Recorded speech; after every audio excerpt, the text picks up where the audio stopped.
మరి భారతదేశ అభివృద్ధిలో తెలంగాణ భాగస్వామ్యం లేదా? ఎందుకు తెలంగాణ పట్ల బీజేపీకి ఇంత కక్ష అని నేను అడుగుతా ఉన్నా. ఎందుకు బీజేపీ తెలంగాణ మీద పగబట్టింది అని నేను అడుగుతా ఉన్నా. ఇవాళ మీరు పోలవరం జాతీయ ప్రాజెక్ట్ ఇచ్చారు ఆంధ్రప్రదేశ్కు, సంతోషం, వి వెల్కమ్. మాకేం జలసీ లేదు. మాకెందుకు జాతీయ ప్రాజెక్ట్ ఇవ్వరు? మా పాలమూరు ఎత్తిపోతల పథకానికి ఎందుకు ఇవ్వరు? మా కాళేశ్వరంకి ఎందుకు ఇవ్వరు?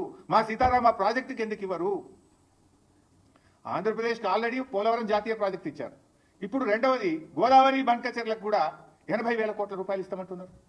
దానికి 80,000 ఇస్తారు, పోలవరంకు 80,000 కోట్లు, దాదాపు 80,000 దాటుతుంది పోలవరం కూడా. అంటే 1,60,000 కోట్ల రూపాయలు ప్రాజెక్టుల నిర్మాణానికి ఆంధ్రప్రదేశ్కు సమకూరుస్తున్నారు.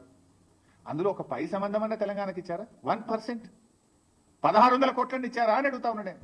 ఇయ్యనప్పుడు 8 ఎంపీలు బీజేపీ గెలిచి ఏం ప్రయోజనం? 2 కేంద్ర మంత్రులు ఈ రాష్ట్రం నుంచి ఉండి ఏం ప్రయోజనం?